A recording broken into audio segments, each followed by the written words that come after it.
I don't know if you've had the opportunity yet to watch the interaction between Vice President Vance, President Donald Trump, and Zelensky today, but you have to go look at it. I think it's a great example of the leadership that we've all been wanting in this country. I totally understand the opposite perspective, being a Democrat, probably hating everything that happened, but we're at the point where enough is enough. We have to take respect back for this country. I think what you have to understand is this country needs to be respected if it's doing everything for everybody else. And I think we need to start having respect for ourselves and start doing things for us. I think if you look at the image of the ambassador from Ukraine to the United States, the reaction she was having during this discussion, you could tell how badly it was going. I think if you look at the image behind me, you can tell by Zelensky's body language, it's not going well at all. I do feel this was very intense to be done publicly, but I do think this country needs to take back its strength. I think what bothers me most about this interaction is what I've been seeing as a reflection in the rest of our society. People constantly being the victims. And the worst case about it, not being victims and being grateful and being humble, but they're bothered. They're bothered that they have to listen, that they have to work on themselves to change things. They think that being a victim allows them to do and say and be whoever they want to be. And in Zelensky's case, that means being completely ungrateful what the United States has done for him and his country. And I'm sure in some way, we are a reason Ukraine is at war with Russia. I'm sure there's a lot to it, but I'm not going to go down that black rabbit hole of conspiracy theories right now.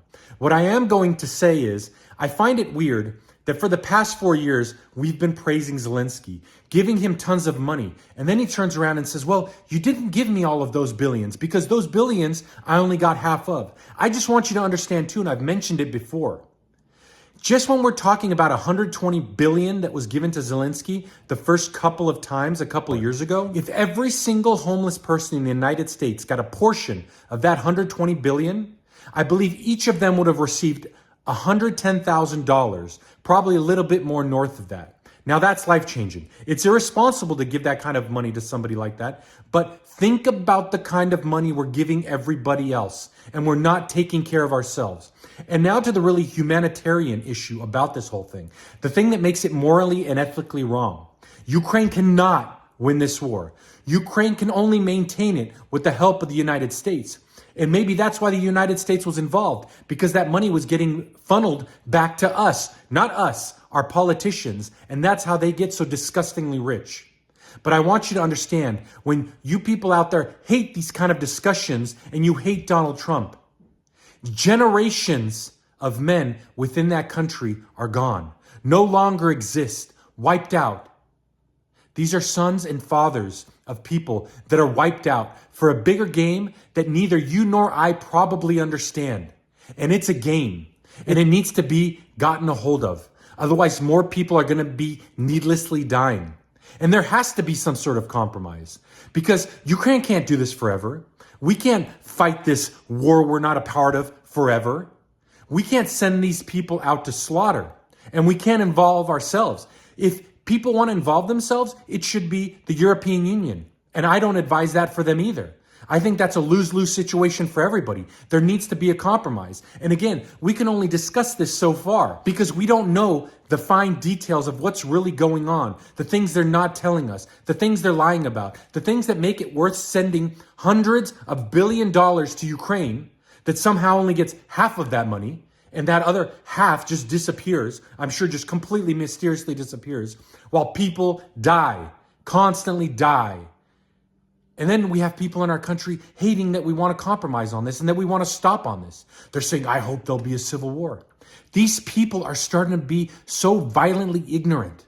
The psychological projection that you project on Donald Trump is a reflection of who you are. I don't want to defend Donald Trump because I don't know that human being personally. But if you think that all of this uprising that's happening because you hate the Doge, because you hate Elon Musk and you hate Donald Trump is somehow all of a sudden you're like Star Wars people having a revolution against the empire and you figured it all out, but us people don't get it, you're wrong. Something's happening here that none of us are being told. People are dying. Money is wasted. And they're making us hate each other. Hate each other for whatever reason. Whatever reason, you pick it. It could start with our identities. It could finish with our politics.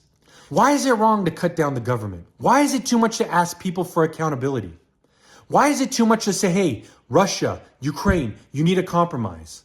Oh, what's your argument to that? He's Putin's puppet? How is he Putin's puppet? This country runs the show. It has. Why do you think countries like Israel use us? There's a reason for all of this. And it's not because we're Putin's puppet. It's because somebody's getting rich for whatever action and reaction we're doing. Maybe it's time to stop listening to the government. Maybe it's time to start reflecting upon ourselves, looking in the mirror. And when we look at somebody else and say, I hate that person because he's greedy, he's evil. Maybe that's something within yourself that you're not willing to acknowledge. There's a bigger picture and there's a smaller picture here. And I don't think sending young Ukrainian men to their deaths is worth it. And women to their deaths is worth it. Neither the Russians. These people, these young people fighting this war, they're dying for no reason.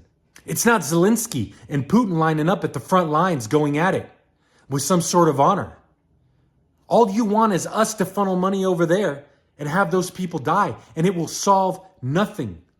These issues have to be addressed, and they're not going to be addressed by us funding them so people die and then somehow smuggling half of that money back here so we have wealthy pockets. I don't understand what's going on here, but I can tell you I'm impressed. I love this leadership. It is something that we've needed.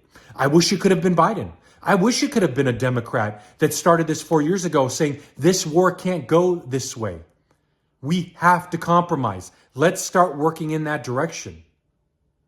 But you know, somehow it's always the people that don't have to bleed, that don't have to work hard, that have the biggest visions, the biggest heroic complexes, that send everybody else out to war, out to die. It's time to change these things. And I'm glad these hard discussions are being made. I'm not defending anybody here. I'm just trying to say, look at the bigger picture. They're always lying to us. Even all of this can be a lie. It could all have been theatrical. Behind the scenes, they could have been all buddy-buddy, and this could have just been a show that Trump wanted to look tough on TV for us. It's all a show. But people don't need to die for the show. We don't have to molest and drain this country for the show. We need to reorganize and create a stable foundation for us and our kids. And when I say ours, I don't mean white. I don't mean black. I don't mean Hispanic. I mean everybody. We need to invest back here. When you see all of those poor kids in those streets that your heart feels for in other countries, they're in this country too. There are people that don't eat every day in this country too. There are people in this country that get shot every day. We need to address this country, and we need to start making people accountable.